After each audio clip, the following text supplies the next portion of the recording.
you wanted the best, you've got the best podcast. The hottest podcast in the world. The Chris Voss Show, the preeminent podcast with guests so smart you may experience serious brain bleed. The CEOs, authors, thought leaders, visionaries, and motivators. Get ready. Strap yourself in. Keep your hands, arms, and legs inside the vehicle at all times, because you're about to go on a monster education roller coaster with your brain. Now, here's your host, Chris Voss. Hi, folks. It's Voss here from the ChrisVossShow.com. Ladies and gentlemen, there are ladies things that makes official. Welcome to the big show. As always, for 16 years, 2,800 episodes, we bring in one of the longest running, still broadcasting, probably more than anyone else, of a handful of the oldest podcasts in existence still, until I get hit by a bus. Then things might change. I don't know. But they'll probably just hook up a mic to my heart monitor. You guys hopefully can interpret the jokes that it puts out. Anyway, guys, we have an amazing young man on the show joining us to talk about his trilogy of books that are very interesting. And but in the meantime, we need to guilt, shame, and cajole you to refer your family, friends, or relatives. Go to goodreads.com/Chris Voss, LinkedIn.com, YouTube.com, and Facebook.com. Chris Voss /one word. Opinions expressed by guests on the podcast are solely their own and do not necessarily reflect the opinions of the host or the Chris Voss Show. Some guests of the show may be advertising on the podcast, but it is not an endorsement or review of any kind. Thanks for tuning in. We've got an amazing young man on the show, as I mentioned before, and his book series starts out with his first book, Volume 1. It is entitled Old Grandmother's Tree, a collection of French-Canadian Folktales, Volume 1 by Joseph Bolton. He joins us on the show. We'll talk to him about his trilogy, some of the things he's working on, and what the future holds. Joseph Bolton was born in Pawtucket, Rhode Island, during the twilight of the golden age of the French-Canadian culture in New England. Growing up immersed in his mother's French-Canadian family, he enjoyed hearing stories told by his grandparents and great-aunts of the mysterious and magical place called Québec, otherwise known as the place we came from. Also regarded in Canada as those one folks that don't want to be around the rest of us. They keep voting for separation if you're not keeping up with that, folks. Gen Z, you can Google it. After high school, his adventures led him to enlist in the U.S. Army. He served in the U.S. Army Airborne Forces paratrooper, jumping out of perfectly good airplanes, much to the worry of his mother. And since retiring, he's worked on several different projects, and now he's an accomplished author. Welcome to the show, Joseph. How are you? Oh, I'm very well. Thank you, Steve, for having me on today. You mean Chris, right? Yeah, sorry. Yeah. There you go. Sorry, I mean, you can call me whatever you want, Bob, Steve. Chris. Most people that I respond to that I recognize the most are four-letter expletives. That's what people call me. You know what it is? I do so many podcasts, I start losing track. Some people do like whole day. They'll do 30 of them a day or 20 of them a day. Yes. Yeah. But anyway, Chris, thank you for having me on. Okay. Thank you. Joseph, give us your .coms. Where can people find you on the interwebs? Okay, you can go to oldgrandmotherstree.com. That website has tabs that you can find out, read the summary of the books. There's some sample illustrations. There's a character Wikipedia. There's background information on Rimete Wiawagwe, the old grandmother of the Old Grandmother's Tree. She's an actual historical person. And you'll find updates, other podcasts I've done, and announcements of future projects. So is there a lot of boots and A's in the book? You know, the Canadian? No, there isn't. But it was translated into French, Quebec-style French. I had that translated by a graduate student out of McGill University in Montreal. Yeah, you should have translated into Canadian. Then you can get the A's, thesaurus, and the boots in there. Yep. Yes. We love our Canadian friends. So give us a 30,000 overview. What's in this book and some of the details, maybe some of the characters, and evidently it comes from folklore. It's folklore style, but all the stories are original. So it is a retelling of the lives of my Quebecois and Algonquin ancestors in Quebec. And it spans centuries. It goes from the 17th century all the way up to the early 22nd century, one of the actual trilogy of the books. Wow. And when I say folklore style, so I'm retelling their lives based on magic, reimagined magical Quebec with ancient trickster animal characters as well. And the heart of the story is the old grandmother herself, my Algonquin ancestor named Rimete Wiawagwe. And watch the language on the show, man. Yes. I'm just kidding. Yeah. Her name is supposed to mean Keepers of the Sacred Water, the Medicine Lodge. Oh, wow.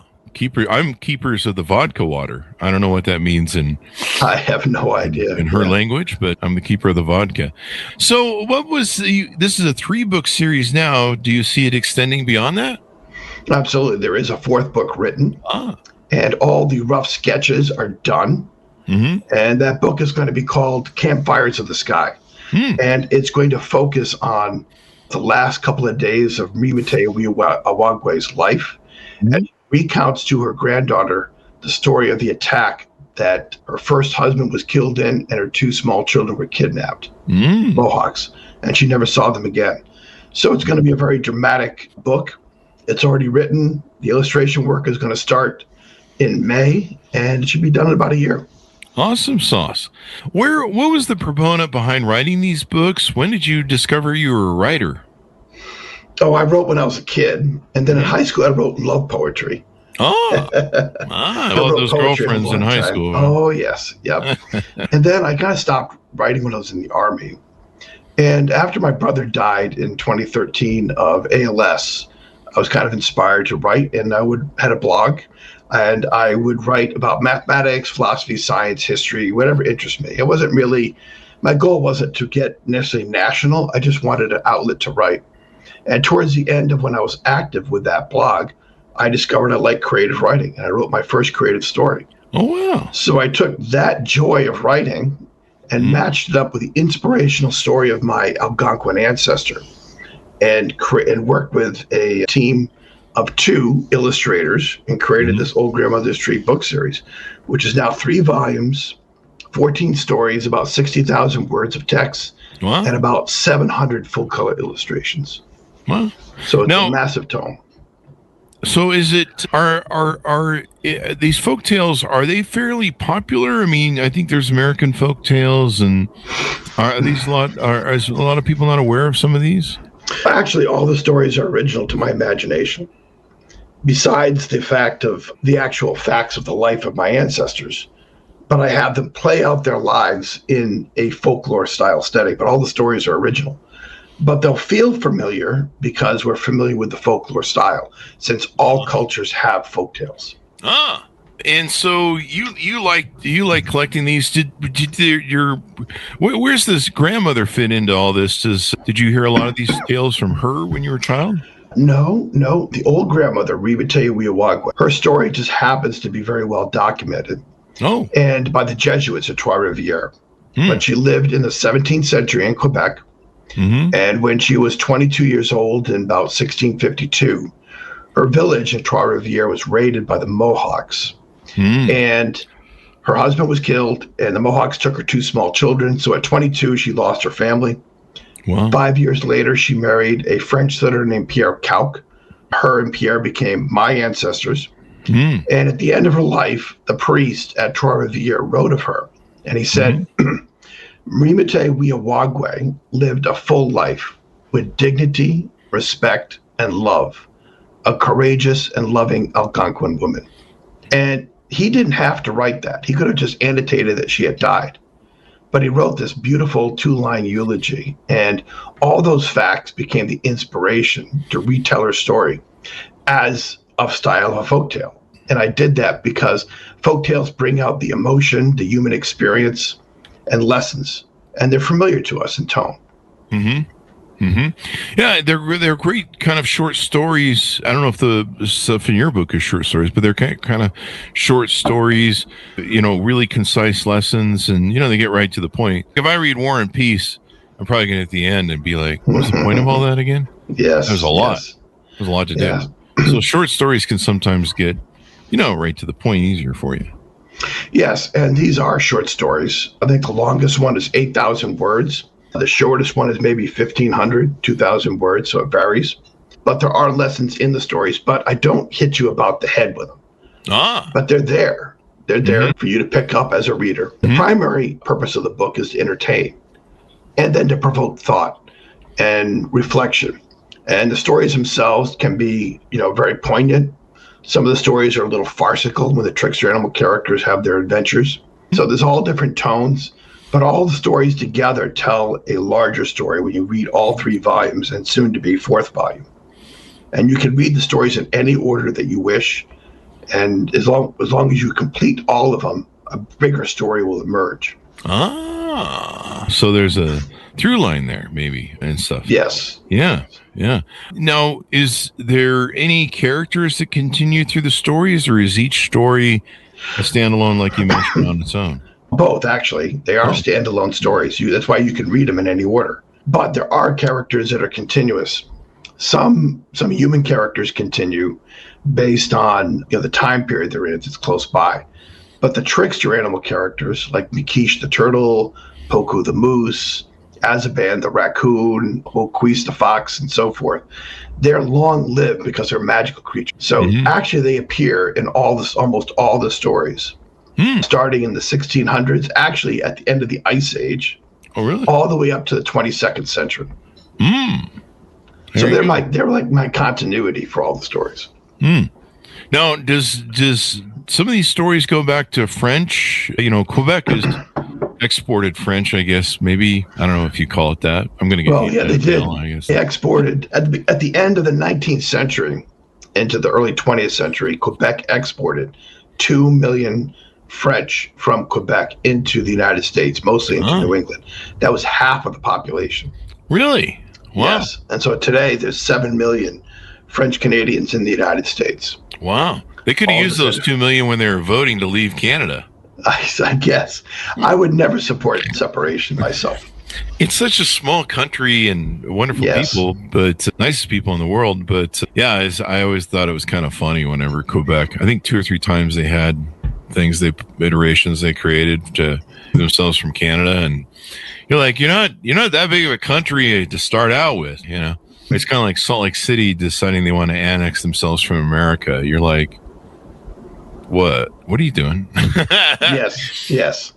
So now the first book talks about these tales. I believe, you tell me, does everything continue through the second series of the books and the third? Yes. So there's a time shift though in the book. So the first 2 stories take place in 1657, 5 years after the attack that saw the death of Mimite Wiawagwe's first husband and the kidnapping of her children.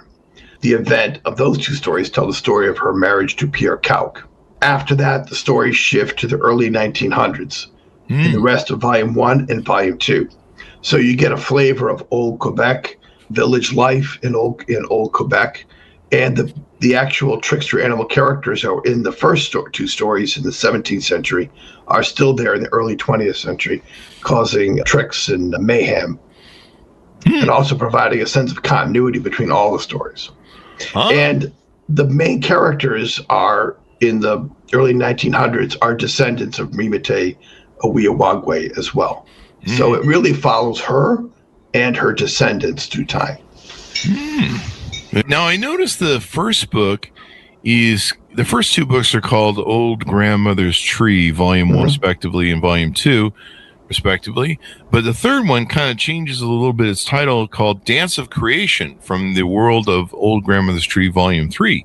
Yes. How does that happen? Separate? Well, originally there was going to be 1 book. So Volume 1, Volume 2, I intended to publish together as 1 book. But the problem is it's so massive, almost 600 pages, a zillion megabytes of data with the illustrations, and Amazon KDP just spat it right back out. We're not doing it. So the solution was to split it into 2 volumes. But once you had a Volume 2, it's very easy to say, okay, we're going to do Volume 3 and Volume 4 next year. Yeah. Yes. So it was actually a good thing. Yeah. Otherwise, I may not have been inspired to do more books.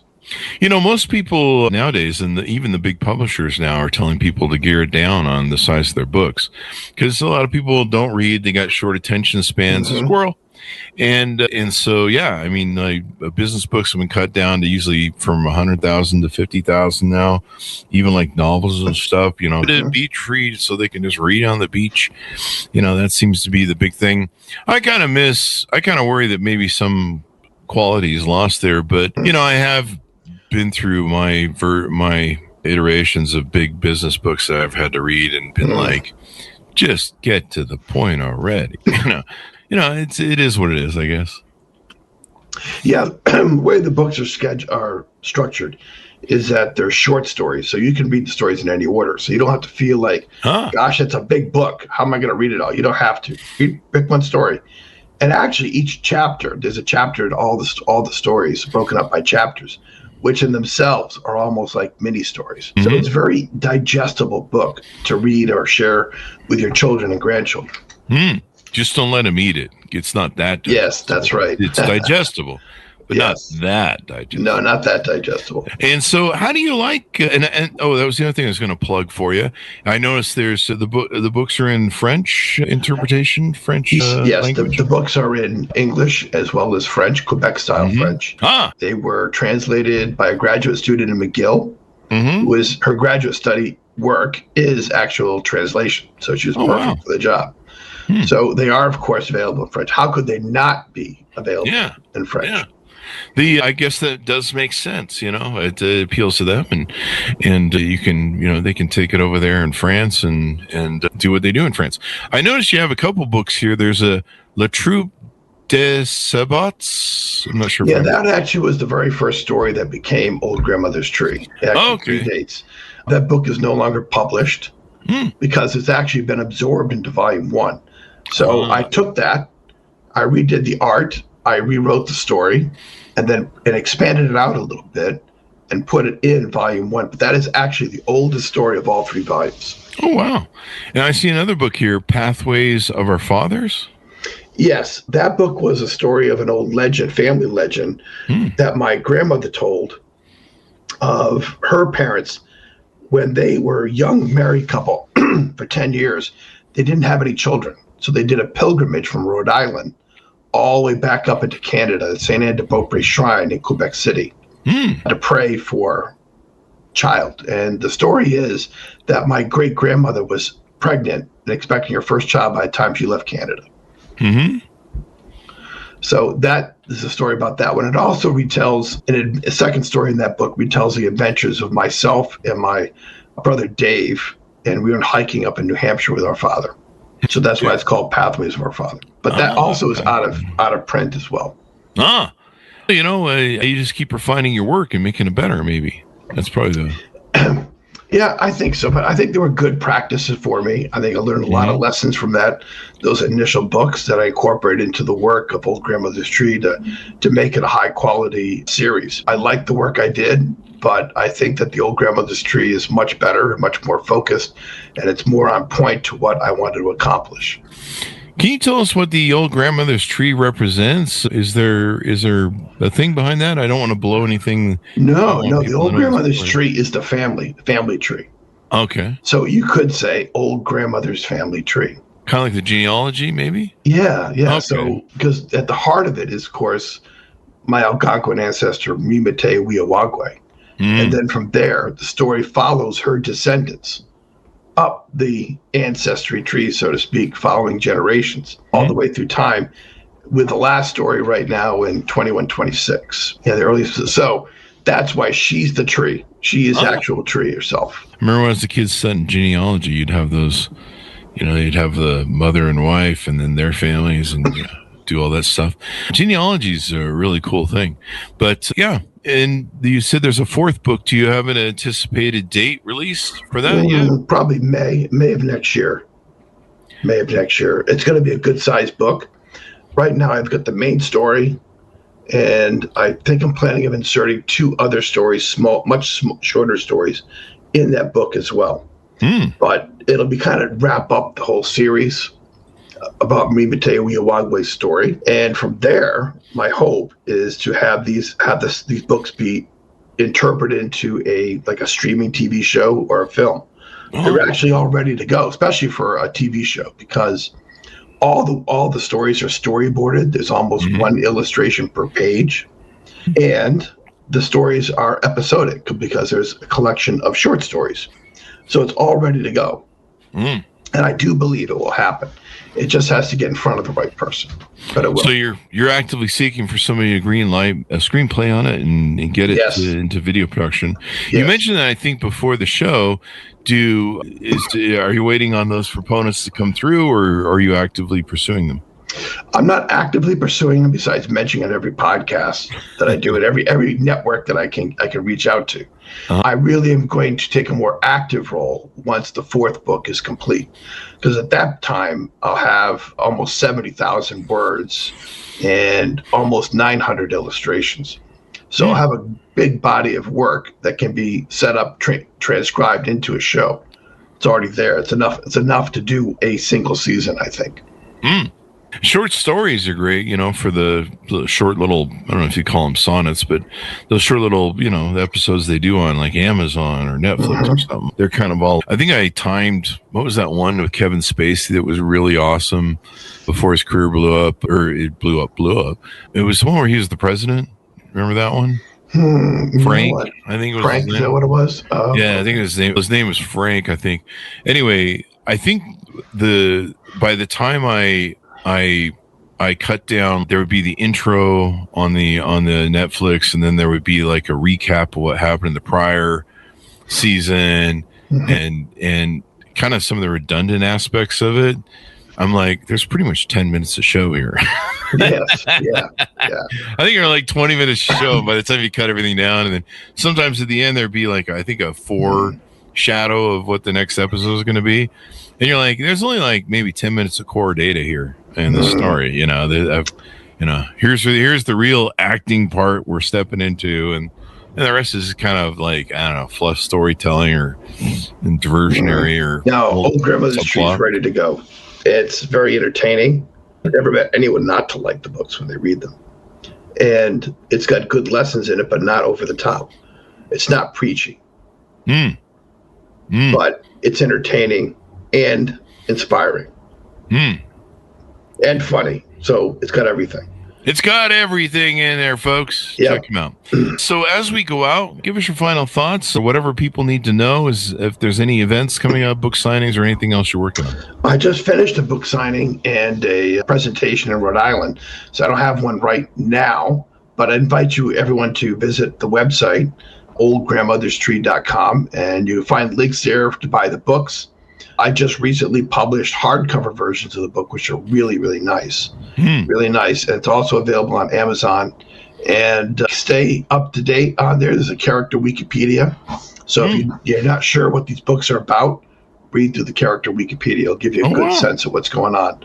And visit the website frequently, because there will be updates, other books and other projects and other podcasts. That'll be good. And you probably see the Chris Voss show up there maybe when we get done. Yes, absolutely. So give us that .com one last time as we go out, and we'll wrap up the show. Okay, it's oldgrandmotherstree.com. Grandmotherstree.com, no apostrophe in there. Okay, sounds good then. Thank you very much for coming to the show. We really appreciate it, and very insightful. I didn't even know there was French folklore, so I learned some new stuff today. Yes. No. Yeah. Thank you, Chris. I don't like why I didn't know that. I imagine every culture has its own folklore, but Absolutely. It's an American thing. What matters but us and our stupid little minds here. America. Classic asshole American. But yeah, it's cool. All right. Thank you very much, Joseph, for coming to the show. Thanks to us for tuning in. Order up his book wherever fine books are sold. You can see the trilogy on Amazon, wherever, called Old Grandmother's Tree. Volume 1, 2, and then there's Dance of Creation, Volume 3, a collection of French-Canadian folktales. And you can check them out and see what's in them. And I don't know, maybe you should do one on Rush. No, I'm just kidding. The band, that is. Yes, yeah. We were talking about that before the show, how we're both Rush fans and going to the concert. That's where that comes from, folks. I just realized I pulled an obscure reference that no one heard in the pre-show. We do that to test the audience. We can make sure, that to keep it sharp. You gotta test them, Anyway, guys, final test for the show to your family, friends, and relatives. Go to goodreads.com/Chris Voss, LinkedIn.com/Chris Voss, YouTube.com/Chris Voss, and all those crazy places on the internet. Be good to each other. Stay safe. We'll see you next time. You've been listening to the most amazing, intelligent podcast ever made to improve your brain and your life. Warning, consuming too much of the Chris Voss Show podcast can lead to people thinking you're smarter, younger, and irresistible sexy. Consume in regularly moderated amounts. Consult a doctor for any resulting brain bleed.